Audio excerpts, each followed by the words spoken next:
video ini kita akan membagikan tutorial bagaimana cara menggunakan serta membaca jangka sorong. Jangka sorong sendiri merupakan alat ukur yang banyak digunakan pada mechanical engineering.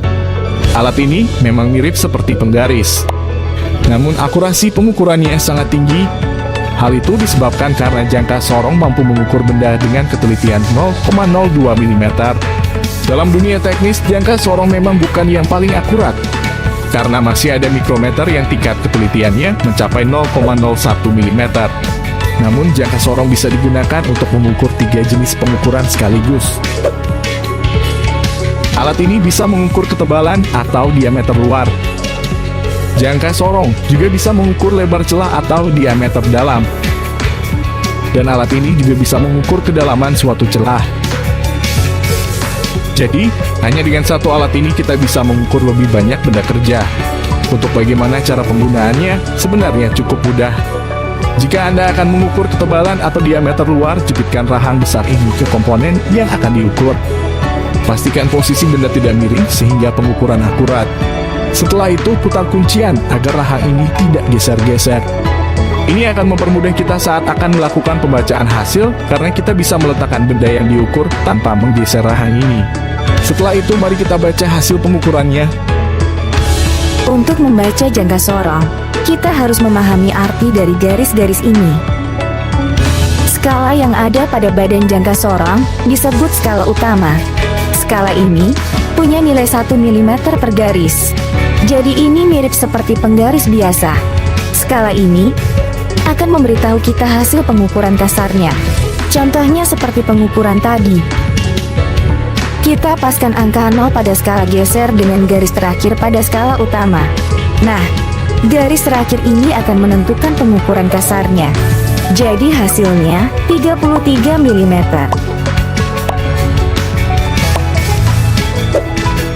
Untuk skala geser yang ada di bawah, digunakan untuk menentukan nilai halusnya atau nilai komanya. Nah, berbeda dengan skala utama, skala geser ini punya nilai 0,02 mm tiap garisnya. Untuk mencari nilainya, dibutuhkan sedikit ketelitian. Pasalnya, kita harus mencari garis yang menyambung antara skala utama dan skala geser. Garis ini akan menunjukkan berapa nilai komanya. Jadi tinggal hitung saja. Ini 5 plus 1 strip. Jadi 0,5 ditambah 0,02. Hasilnya 0,52. Kalau digabungin, maka hasil pengukuran diameter piston adalah 33 ditambah 0,52 mm. Hasilnya 33,52 mm. Kalau kalian akan mengukur lebar suatu celah, tinggal masukkan rahang kecil ini ke dalam celah yang mau diukur. Pastikan posisi benda yang diukur tegak lurus dengan jangka sorong. Begitupun dengan kedalaman, pastikan posisi jangka sorong juga tegak lurus dengan benda yang akan diukur.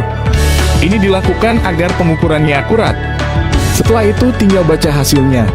Caranya sama kayak tadi, mudah kan? Mikrometer sekrup adalah alat ukur yang digunakan untuk mengukur ketebalan suatu benda. Namun, ketebalan benda yang dapat diukur dengan mikrometer itu terbatas. Seperti yang Anda lihat, mikrometer ini memiliki jangkauan pengukuran maksimal 25 mm.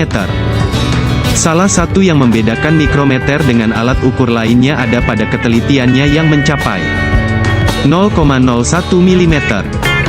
Lalu bagaimana cara menggunakannya? Simak video berikut. Bagian mikrometer sekrup. Frame adalah rangka utama mikrometer yang berbentuk C. Skala utama adalah skala pengukuran untuk menentukan nilai kasar suatu pengukuran. Skala nonius adalah skala pengukuran untuk menentukan nilai desimal suatu pengukuran. Bagian lain dari mikrometer terdiri dari anvil atau poros tetap, spindle atau poros geser, timbel, ratchet, dan pengunci mikrometer. Bagaimana cara menggunakannya? Sebelum mikrometer dipakai, Anda harus melakukan kalibrasi. Kalibrasi adalah cara untuk mengkondisikan skala utama agar sinkron dengan skala nonius. Caranya, putar racet hingga spindle menyentuh anvil. Lalu pastikan garis horizontal pada skala utama lurus dengan garis 0 pada skala nonius. Kalau belum lurus, putar skala utama menggunakan kunci khusus. Kunci ini harusnya didapatkan satu paket dengan mikrometer.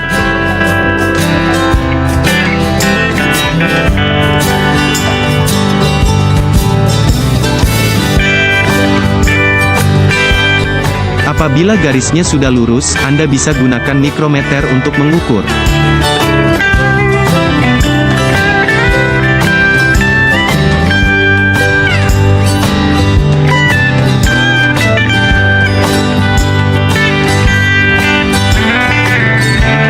Objek yang akan diukur, ditempelkan pada anvil.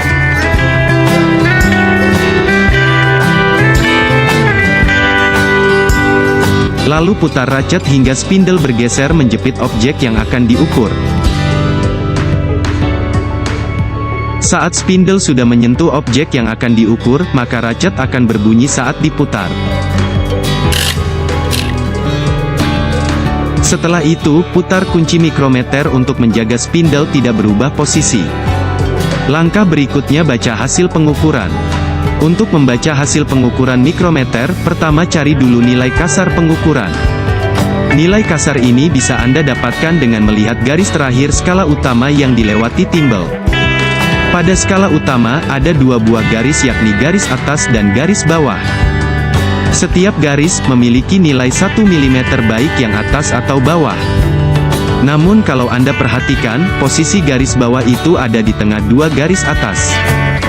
Itu karena garis yang ada di bawah menunjukkan nilai pertengahan dari garis yang ada di atasnya. Jadi kalau seperti ini maka hasilnya 11,5 mm. Karena timbel sudah melewati garis bawah setelah garis 11. Selanjutnya mencari nilai desimal. Untuk mencarinya Anda perlu tahu tentang skala nonius. Skala nonius memiliki 50 garis di mana setiap garis memiliki nilai 0,01 mm. Jadi untuk mencari nilainya, Anda cukup melihat garis mana yang paling lurus dengan garis horizontal pada skala utama. Pada pengukuran ini, garis yang paling lurus adalah garis 46 artinya nilai desimalnya 0,46 mm. Lalu tambahkan nilai kasar dan nilai desimalnya, maka Anda akan mendapatkan hasil 11,96 mm.